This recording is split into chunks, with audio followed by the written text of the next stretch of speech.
let's get started for today. And once again, I thank you all of you to taking time and attend this webinar and this session. I hope we provide some kind of knowledge transfer, some useful information about today's security landscape and the compliance landscape that we have now for the APAC in India and the European regions.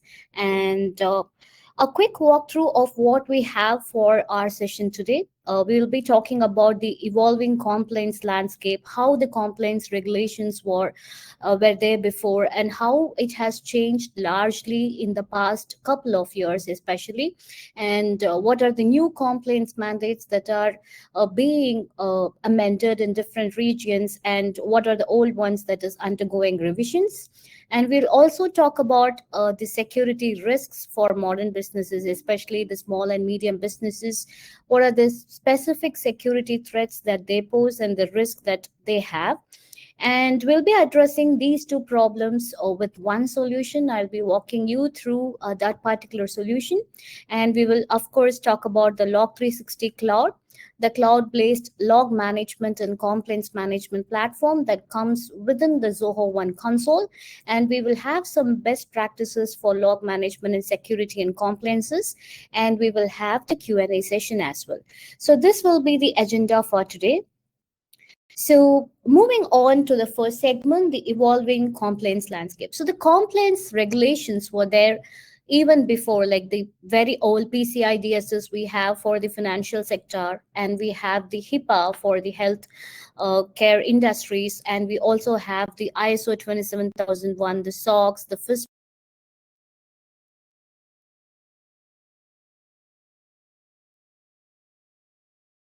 in India.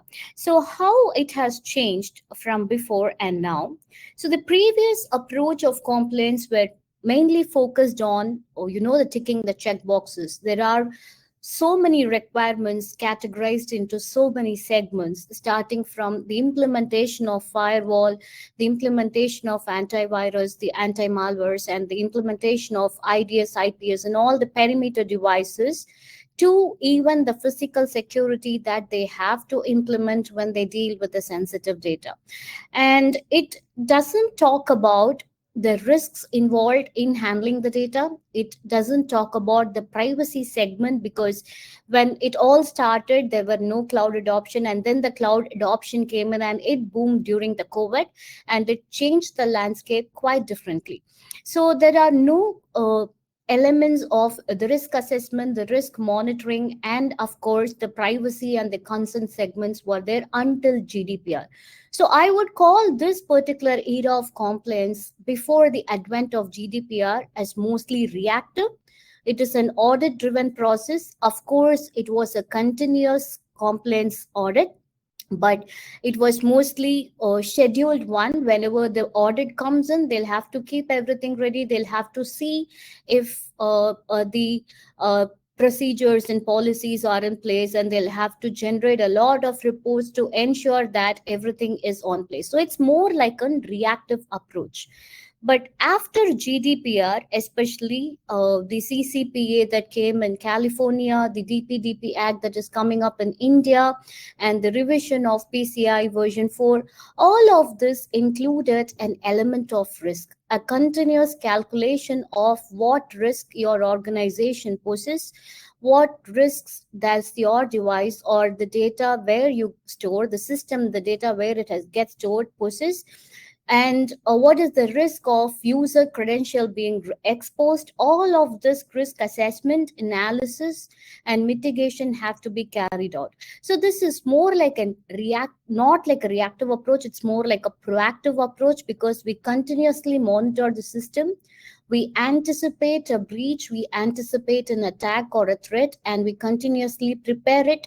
And we also are aware of, if at all, if there is any data breach, how well the impact is going to be, and how well our technical and organizational measures are to handle that risk.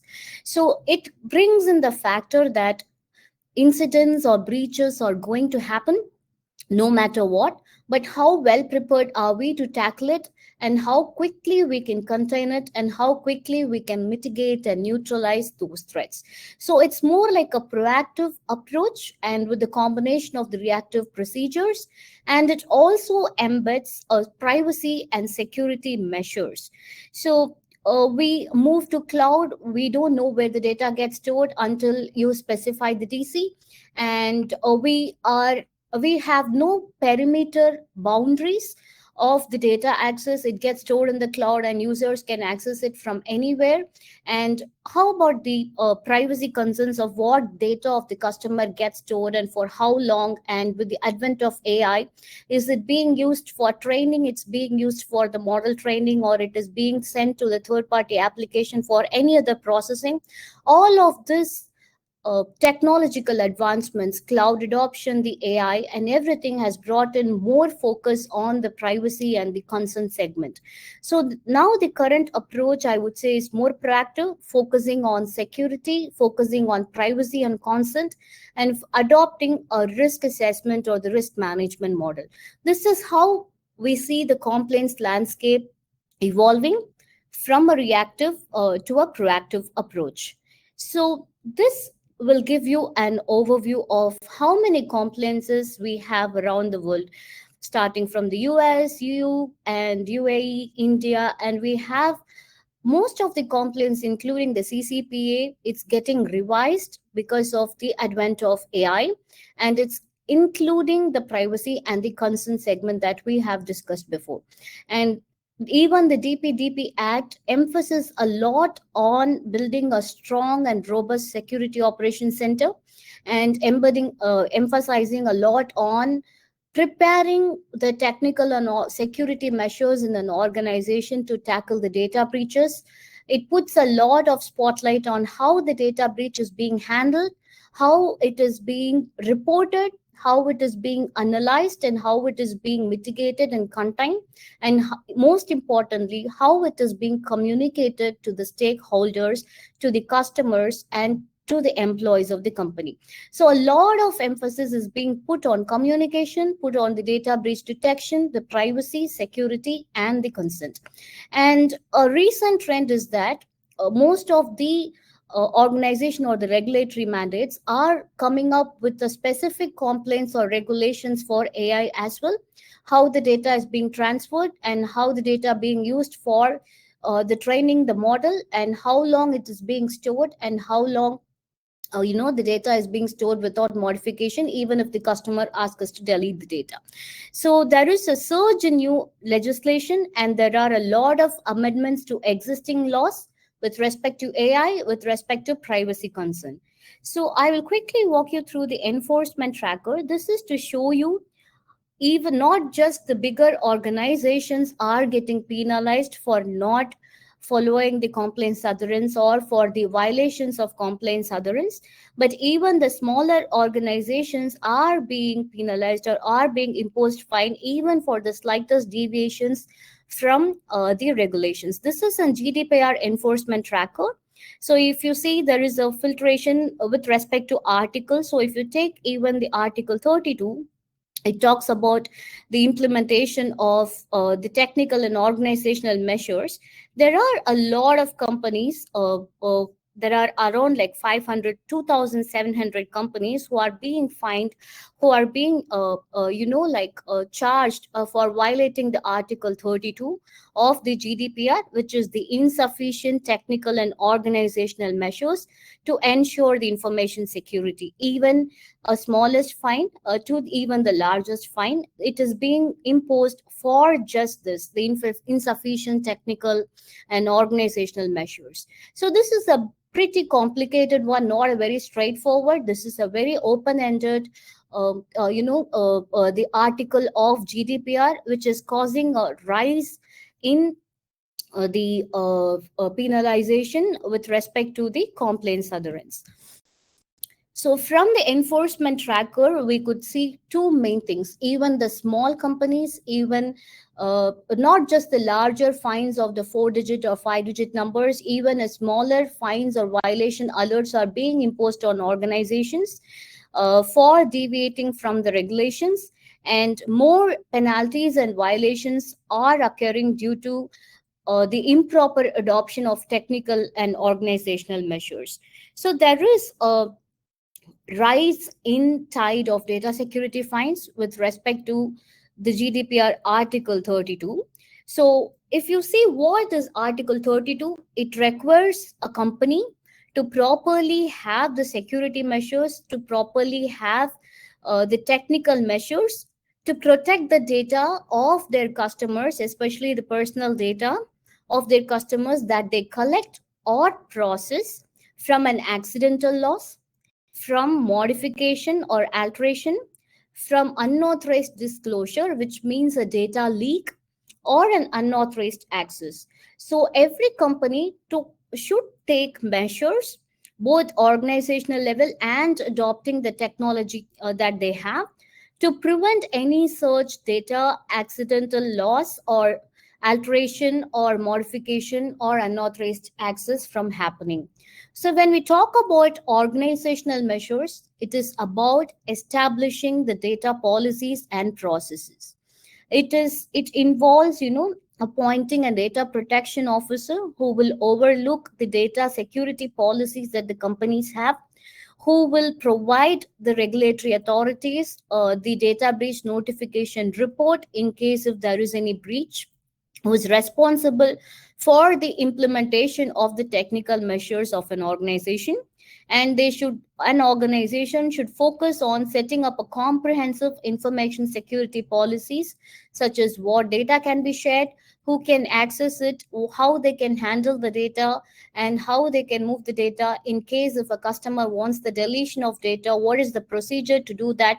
All of those comprehensive policies have to be drafted and adhered, and they need to regularly conduct the impact assessments, the risk assessments, to analyze how strong their environment is, how strong their perimeter defenses and the technical measures are, and to diligently document the processing activities and the compliance efforts that they are taking, which includes the awareness that they create among their employees for following the compliance mandates, and for the information security that they have, and the privacy concern that they have, and what they follow.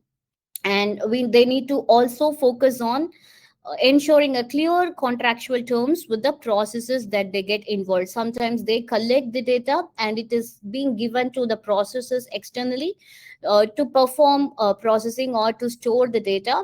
So they need to have a very clear contractual terms in terms of the data handling with respect to their processors.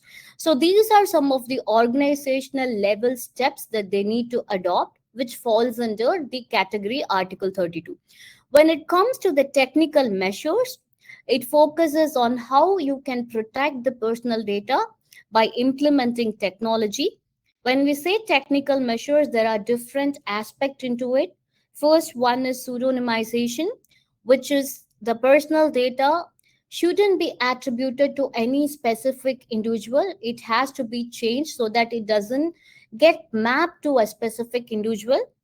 And encryption, be it a stored or be it in motion, it should always be encrypted so that it is not available in a readily readable format, and it is prevented from unauthorized access while it is in storage or while it is getting transmitted. And confidentiality, people who are meant to access the data can only access those data. Anyone who don't have the privilege of accessing the data shouldn't be viewing or modifying or perform any other operations on the data to ensure the confidentiality of the personal data that is being stored. And when it comes to integrity, it's more about maintaining the accuracy and the completeness of the data. There should not be any other unauthorized alteration or modification of the data. So availability and resilience will be the last step of the technical measures that an organization should adopt. So they should always have a backup. They should always have a disaster recovery plan in case of an accidental deletion of data. If you look at it, all of this focuses on the aspect that we have discussed in the past about the data deletion and stuff.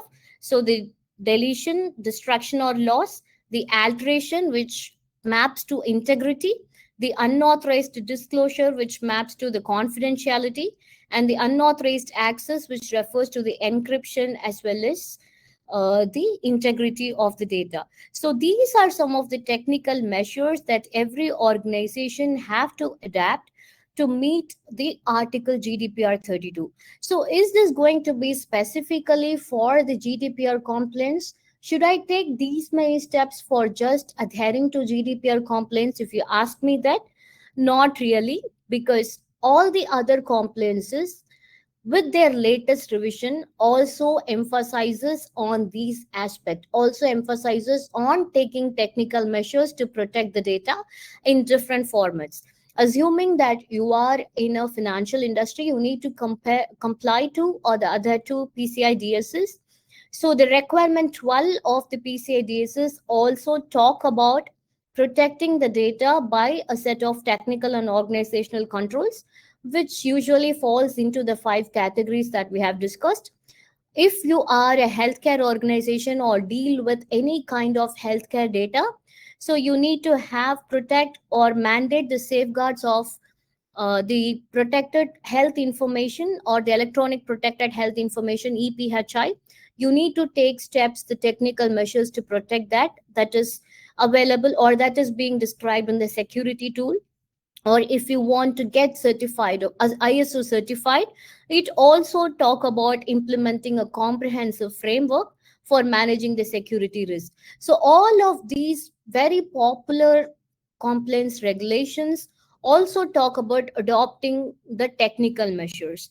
But is that very easy to adopt? Is it very complex? It's very complex to adopt these technical measures. That's why organizations are struggling, because it's very vast. It doesn't give you a set of checklist which you have to follow and then you get secured. No, it's not like that, because the threat landscape are changing. There are so many new threats that come into the picture which can break the technical and the security measures that you have adopted so far. So you'll have to constantly improve it. You'll have to dynamically keep changing it and continuously monitoring it. So this security threats is complicating the implementation of technical and organizational measures. Let me show you a metric, a recent research data. So the mean time to identify is one of the very common metric that Security Operations Center will follow. We also call this as a mean time to detect, MTTD. So a traditional breach on an average organization or an average takes 128 days to get detected. And the mean time to contain, we also call this as mean time to resolve or MTTR. It takes around like 79 days to contain that attack, to get the complete impact analysis of the attack, to neutralize every other threats that spawned from that one breach. It takes on an average 79 days after it gets detected. So the total breach life cycle, starting from its detection until it's get contained, on an average has been 207 days across the world globally. And the cost increases per day. If it goes beyond 207 days, it takes approximately 26,000 USD on a per day basis. It increases your breach cost or the cost of a data breach. So if you compare this, it's a traditional breach. If AI gets involved in this breach, the numbers are changing. It's getting exponentially higher, especially when it comes to the detection part, because with the advent of the chat GPT or the LLMs, the large language and the Gen AI, the accuracy of the threat, the accuracy of the initial stages of the threat is so good that it becomes extremely difficult to detect. Let me tell you an example. So previously, when you manually draft a phishing email, you are bound to make mistakes. The adversaries are bound to make mistakes. And there are certain areas with which you can detect that it is a phishing message from the content of the mail itself. But now even the adversaries get advanced. They use the LLMs, they use the Gen AI to draft the mails, and they get the input data from different social engineering techniques, from the targets behavior profiling, and the initial phishing mail is so accurate, it's very difficult to detect that it is a phishing mail from the content. So employing techniques such as this, employing AI at the initial stages of an attack, is increasing the time to detect an attack and so to contain, and it increases the total breach life cycle itself, and thereby the data cost or the cost of the data breach. So problem number one was implementing the technical measures, because it was very vast, and that got complicated with the changing threat landscape, especially with the advent of AI. So the problem number two is it is making you difficult to implement the technical measures because of the changing threat landscape. There are two problems in hand right now. One is the evolving complaints, the very, very difficult technical measures to adopt. And the second one, the complexity of the threat landscape. But we have one solution to solve both the problems. That would be an effective log management. You can start with an effective log management because logs don't lie. We call this statement very often that logs don't lie. It records every activity in your network, it records every single event in your network. The data is so huge, even if you're a very small company. But if you centrally manage all this data and put some analysis into it, such as correlation or the ML powered behavior analytics or even the AI analytics into it, you could effectively implement the technical measures. You could effectively secure your organization and also tackle the threats more efficiently. So let me tell you, we always say you can't secure what you can't see. So the logs will provide you the visibility into our entire IT stack, starting from the database, starting from the SaaS applications, your servers, your web servers, your perimeter devices such as firewalls, IDS, IPS, routers, or application or Linux or any other file servers. All of this generate two main data. One is logs, the other one is telemetry. So what you have to do is you have to centralize all of these data into a single solution or a console, and apply some analytics over it, such as event correlation, which correlates two different event sources, two different logs to find a pattern. Or you could employ ML based behavior analytics, which would detect anomalies from the regular behaviors. And you could add threat intelligence data on top of it, threat intelligence data or the static data that the market provides, which has all the malicious IPs, the domains, the URLs, or the hashes of files which are supposed to be malware, or it could be your data from the dark web. All of this threat intelligence data can enrich your correlation and the behavior analytics, and it will help you to monitor your users efficiently. It can also be used to effectively troubleshoot your operational issues. It will help you to effectively implement the technical measures, the so-called technical measures that we have talked about. And it can also effectively or like quickly detect threats and contain them with the proper analysis. So this is the processing layer, and you also get to have the log data archived securely in a central location so that it can be used for forensic analysis.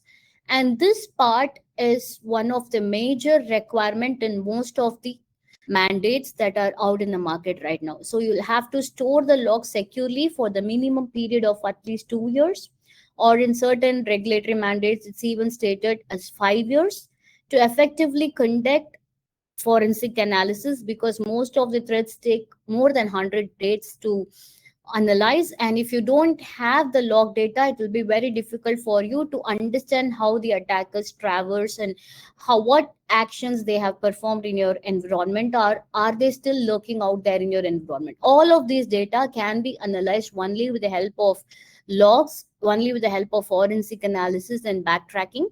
So this is one of the most important requirement, a byproduct of an effective log management solution. And it also provides a dashboard alerts, reports, and incident management, which will help you for the security auditing. It will help you for user monitoring. It will help you for threat detection and everything. So this is an overview of how a log management solution will perform. And this is exactly how Log360 Cloud, the console that you have within the Zoho One solution, also works.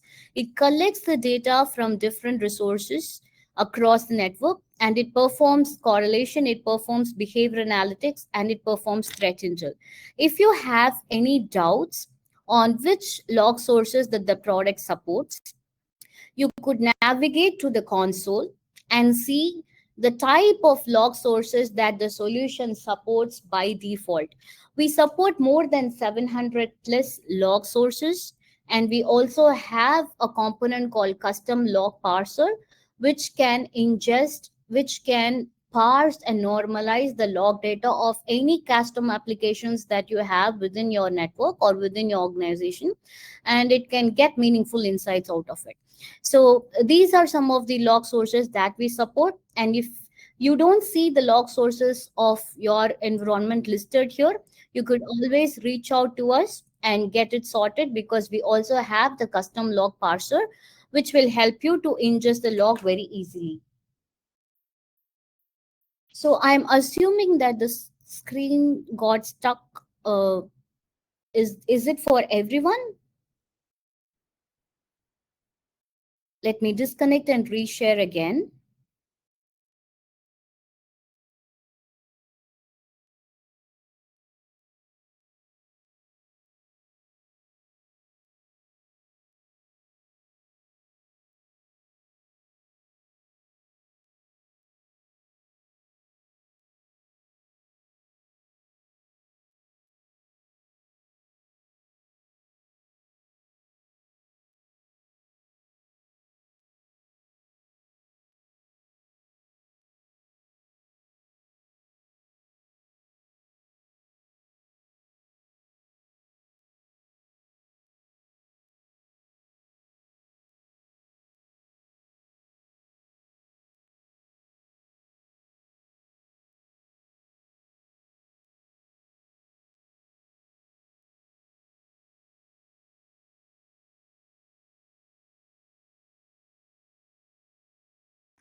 Uh, Shubha, if you're speaking, I think you're on mute. When the screen is clear now, but I think you're on mute.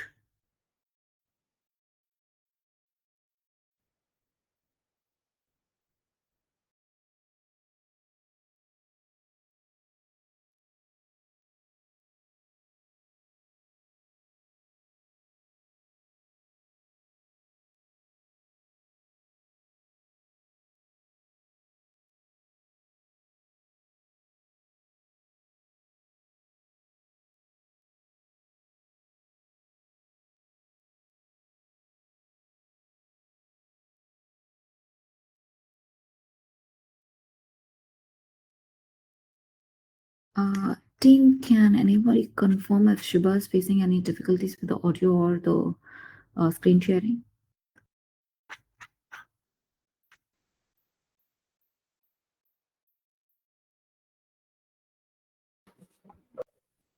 Yes, sure. Let me check with her.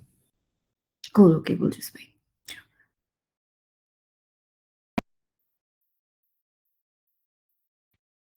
So we have seen the different evolving compliance landscape. We have seen how complex it gets to implement the technical measures, and how the threat make it even more complex.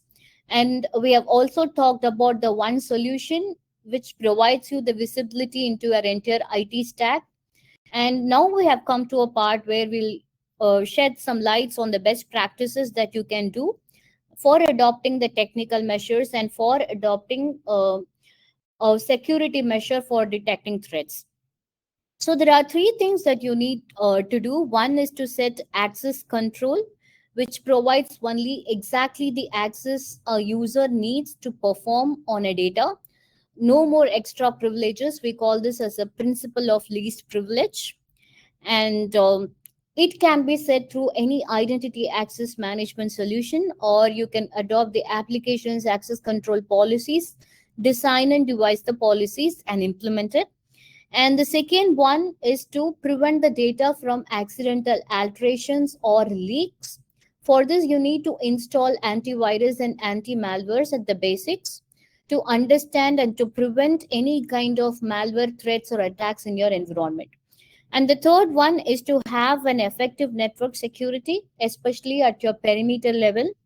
We need to deploy firewalls, web application firewalls, IDS, IPS, and proxies and everything to prevent any kind of malicious traffic into your network.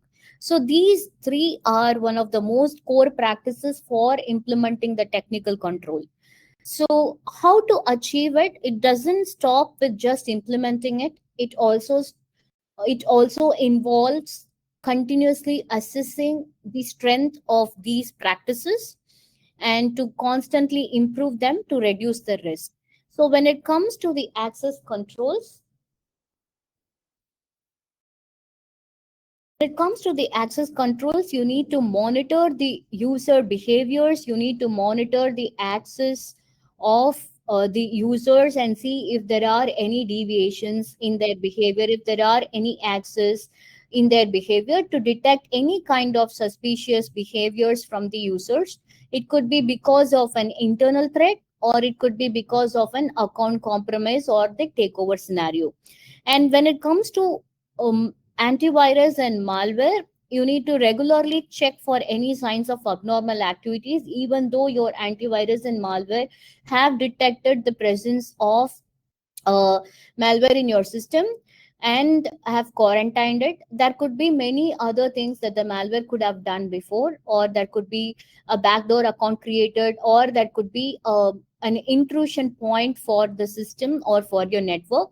So you need to effectively employ something called the machine learning or the AI powered user and entity behavior analytics. It goes beyond the signature detection in terms of the threat capturing or threat spotting. It works based on behavior profiling and identifying the anomalies based on the suspicious behaviors that the entities or the users exhibit. So this is beyond the signature detection and the rule detection. It is a behavior based analytics and the threat detection unit that you need to employ. And when it comes to network security, beyond employing the firewalls and IDS, IPS, you need to regularly monitor the traffic. You need to regularly monitor the changes to the configurations or the policies or rules of firewalls for anomalies. So configuration change monitoring, or sudden rise in traffic, or a surge in traffic to a specific IP, or the attempts of malicious traffic gaining access to your network, all of these have to be monitored with the help of a log management solution, or effectively a log management solution with integration with threat intelligence data will help you with this. So these are three basic rules of technical measures, and this is what you need to do. Beyond just implementing the technical measures, you need to proactively do the risk assessment, the anomaly detection, and the threat detection module to effectively secure your organization from it. And uh, now we can see how Log360 Cloud deployment, or Log360, using Log360 Cloud in your environment can actually help you with this. So I'll give you like the 5 basic rules on how you can kick started with your Log360 Cloud deployment if you haven't done it already. So you can go to your Zoho One console, log into the Log360 Cloud console. And second thing is you need to configure the log sources or import the log data. This involves deploying the agents in your environment to collect and centralize the logs and then send it back to the Log360 Cloud console.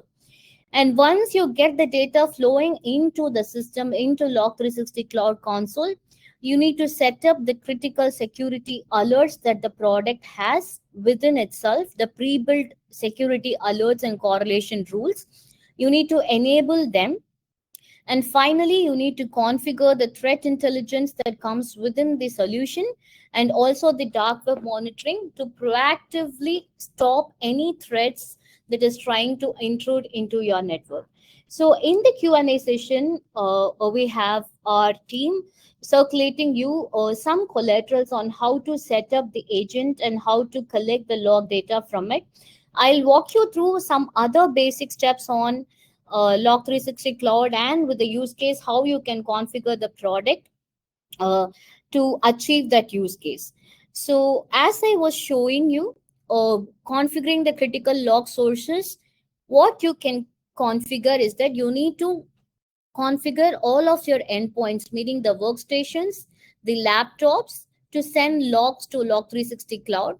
And you need to configure the critical servers, especially the file servers, to that contain the personal data. And of course, you need to configure the firewalls to send logs to Log360 Cloud Console, and the web servers and databases, which will help you to store the data, as well as to, act as an entry point. The web servers are public facing, so it will act as a critical resource that needs consistent monitoring. So these are 5 resources that we recommend you to configure within Log360 Cloud Console.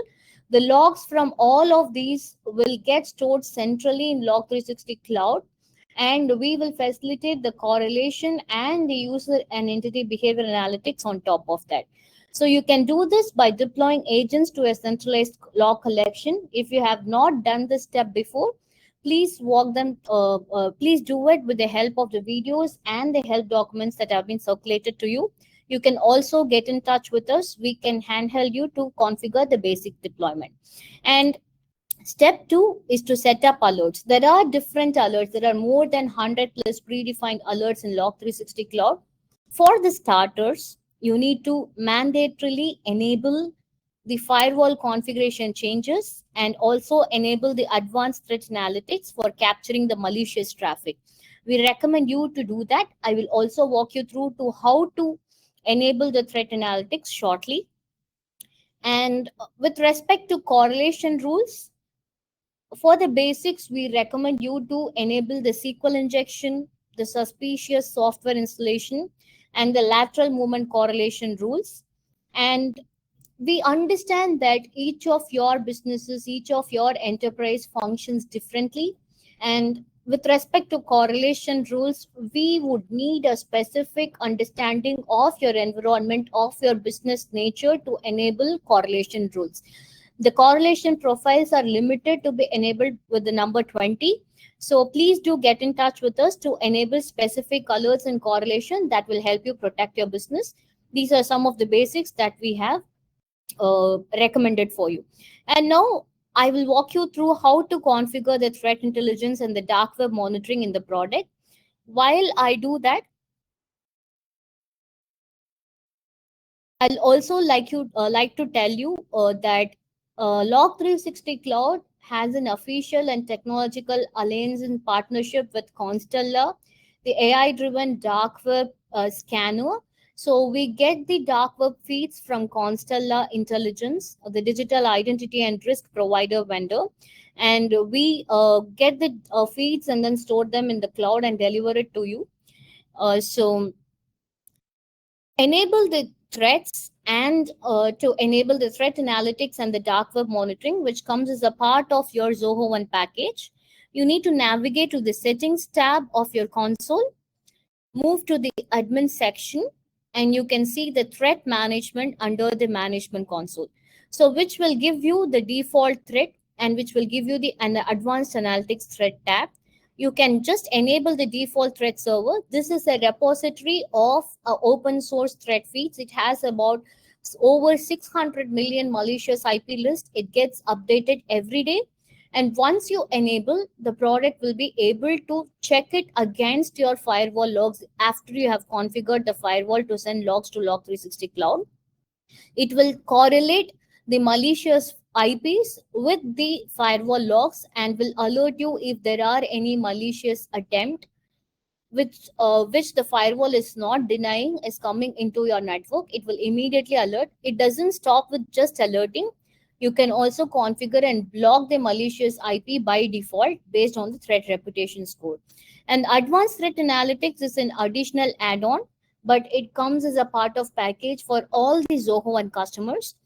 And you can enable the Log360 Cloud threat analytics here. If you have virus total in hand, you can actually bring your own key and enable it here. So this is a demo instance. I can walk you through how to configure the dark web monitoring setting. So you can click on this advanced threat analytics under the advanced threat analytics tab. So you have two feeds here. The malicious threat feeds have been enabled by default, and you need to enable the dark web threat feeds here, and you need to configure it as well. So the configuration step is pretty simple.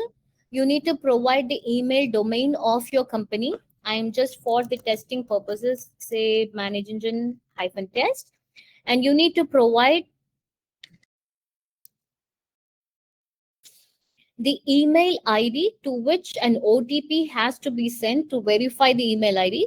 So you can provide the email ID here, you will get the OTP. And the third step would be to give the OTP and it is all set. So any credential leaks or any user information that gets leaked in the dark web from this domain, you will get a notification on it and you will get a detailed analysis as well.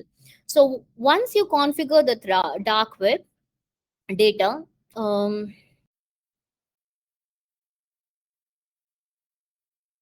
let me walk you through how this looks like.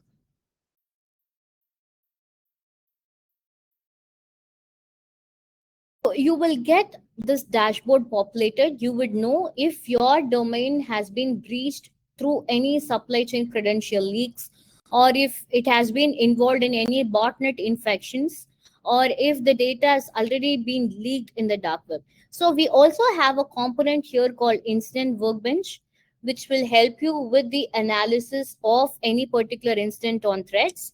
So this will also contain the dark web data here. This is for the testing purposes.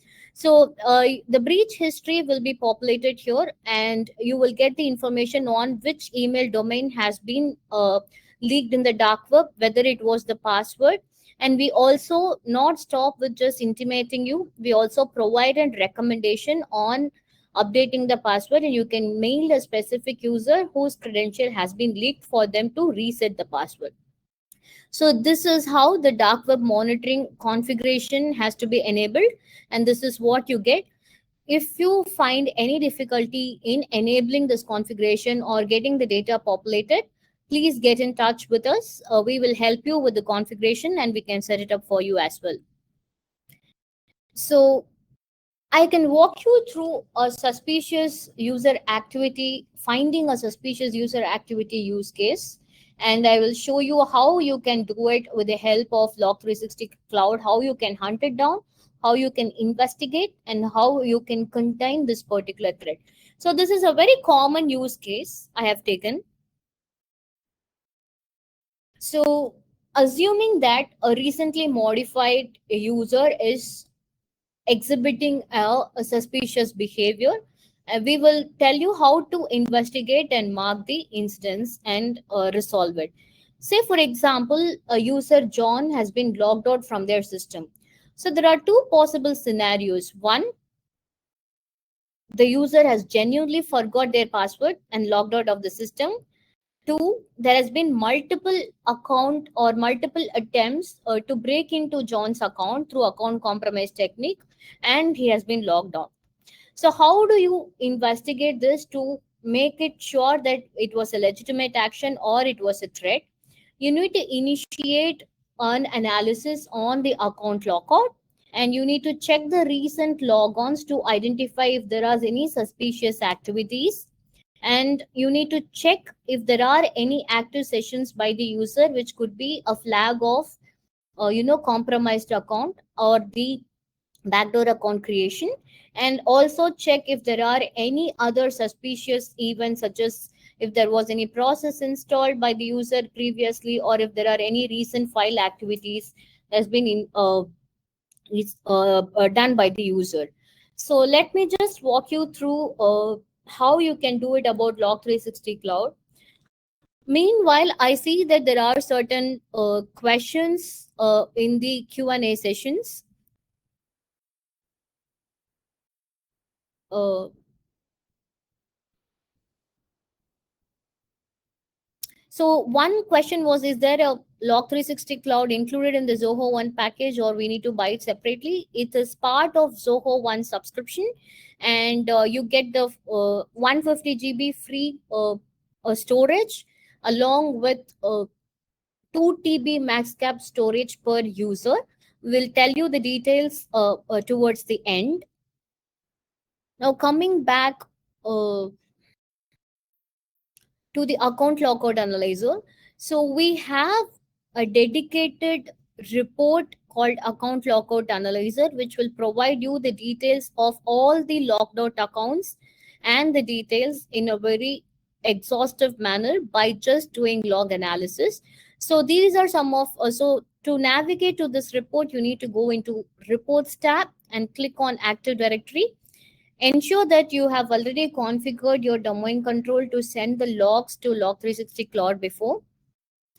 And you will get a detailed report on when was the user account logged out, what was the domain controller associated, what is the exact username and the caller username, the machine, and the event ID associated with it. When you click on these details, it will populate the detailed analysis of the components, the time it was generated, and the details. It will also not just provide you the account lockout details, but it will also provide you the recent logon activities of the user and the reason for the failure. Was it a bad password? Was it an account disabled, expired, or logged out? And it will also provide the local logon and the radius NPS details of the specific user. But is this enough to analyze the entire timeline of the user? I would say no. This provides your detailed analysis of this specific event. You want to analyze what this user has done in the past. Are there any active sessions? What kind of privileges that user has? You just have to right click on the user and then go to the instant workbench. This will open up the instant workbench that we have seen before. This is our threat analysis console. It will provide you the details of the dark web. It will provide you the details of the processes that you're analyzing, or even the IP that you are, if you want to analyze, it will provide you the details of the threat intelligence data that is associated with the IP. What was the source, age, when was it first released, what is the category of it, and the reputation trends and all of that. Along with the process IP and dark web data, it also contains, or it will also bring in the user data. So this instant workbench acts as a single console for you to effectively investigate the three main components of any breach: the users, the entities or the IPs, and the processes. So the user details, such as you have clicked on the user Priyanka and invoke this instant workbench. It will provide you the details of uh, the specific user from the Active Directory. What was the status of the user, account details, and what is the object details of that particular user, when was it created, what they, which group they are part of, and their contact details as well. This will also provide you the information that will be needed for the further analysis, such as the device in which the user last logged on. Was there any other critical events? And was there any process that is suspiciously created in that particular device? And is there any software installed in that device? All of that. It will also provide you, if any, file creations and modifications are done by the users also. In this case, we don't have the data here. So it will bring you all the data, including the file creation modification, including the user account details, any user created by that user.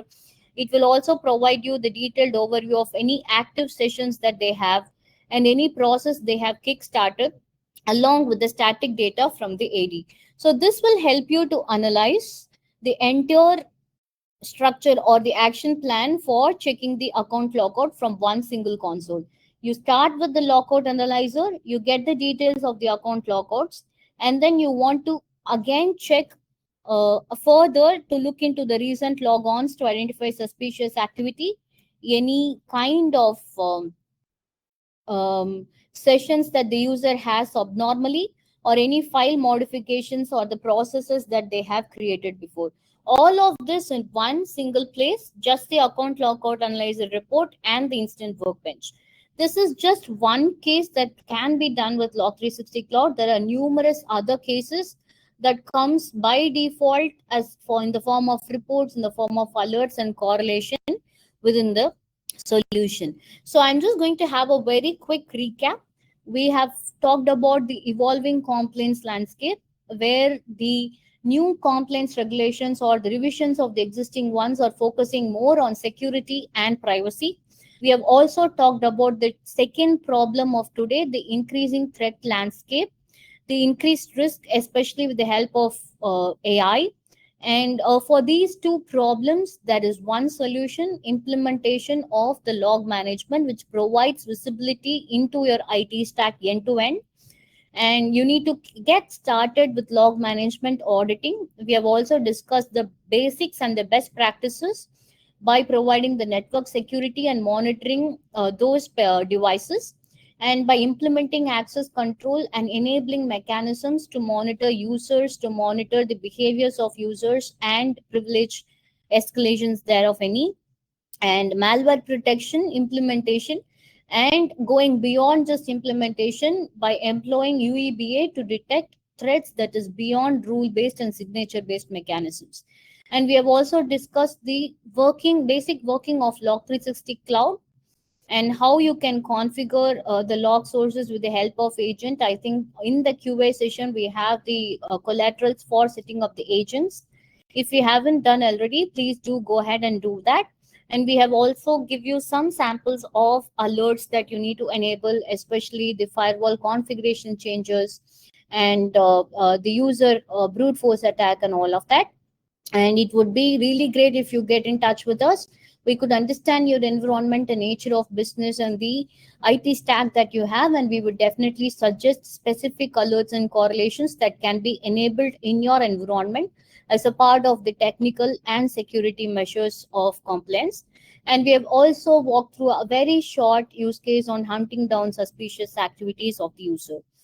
So one of the questions in the Q&A session was that how does it come within Zoho One console? Yes, Zoho One users have a licensing advantage of Log360 Cloud.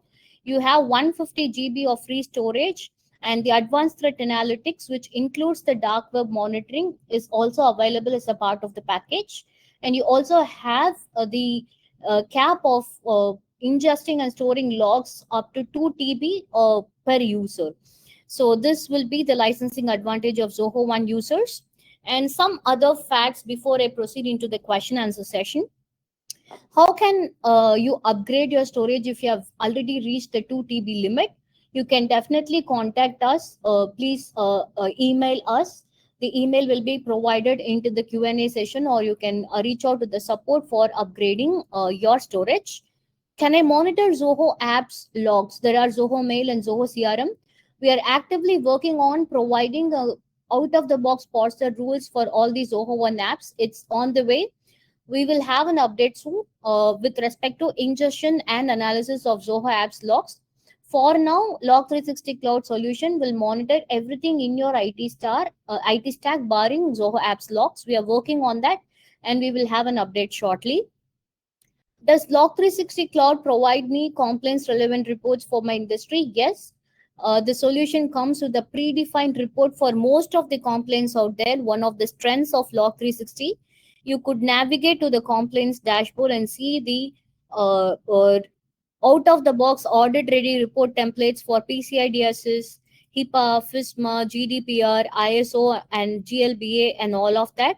It will not just give you the report, it will also map what kind of things that you need to monitor for meeting the specific requirements or the articles stated by the regulations. So we have more than 15 plus regional compliances supported by default in Log360 Cloud Console. And to check If your log sources is supported by Log360, just navigate to the Log Me tab and see if you have the list here. And if you don't have it listed here, just reach out to us. We will enable the custom. I will walk you through how to use the custom log parser for ingesting the log data. So with that, we come to the end of this session. We also have some other questions in the Q&A panel. Let me just take one of the questions from our attendees is that why do you need Log360 for a business? Apart from Zoho apps, you also have other applications or other servers in your business. It is mandatory from the compliance perspective, from the security perspective, to collect logs and to store them in a single location. This is a very basic requirement for your business to get complied with any of the mandates, starting from PCI, FISMA, GDPR, HIPAA. If you fall under any of industry specific complaints, or in general, if you want to get certified for ISO, one of the major requirement is to collect all the logs from the systems that store or that has access to the personal data. You need to store the logs for more than minimum of 2 years. So that is one of the basic needs why you need Log360. The second is the Log360 Cloud has an effective threat intelligence plus correlation rules, which will help you identify and analyze and contain threats such as brute force attack or any kind of data breaches like SQL injection or any web server attacks, any kind of attacks, lateral movement and privilege escalation. The solution will help you to not just detect but also analyze and contain attacks from it. So it functions as a cloud-based log management or SIM solution from for your enterprise. These are some two basic things for why your business would need Log360 Cloud. So other question was that is it for all size or only big size organization? The one of the unique advantage of Log360 Cloud is that we serve from very small businesses to very large enterprises. Because we have deployed on cloud, it's extremely scalable. So we cater to even smaller businesses. We have different plans, starting from the free plan, basic plan. In general, for the Zoho One users, we have 150 GB of free plan. So if you are a very small organization and if you have very less devices, you can definitely go ahead and deploy the Log360 Cloud and use it for free. And if you have a medium sized or an enterprise grade IT stack, and definitely you would need more storage. That's where you come to us. So basically the solution is for organizations of all sizes and all industries. It can be tweaked based on the industry, based on your IT stack that you have. So that is one of the questions that we had in the chat. And another question is that for Windows environment, we do support Windows 11 Pro. We do support all versions of Windows servers and Windows workstations. There is no limitations for our support to ingest the Windows logs. We support all kind of versions of OS of servers as well as endpoints of Windows. You just have to install the agents to collect the Windows logs and send it to that. I think we have come to the end of the Q&A segment. If you have any other questions, please do reach out to us. Over to you, Sharon. Thank you so much for your time, everyone who joined. I hope this session was very useful.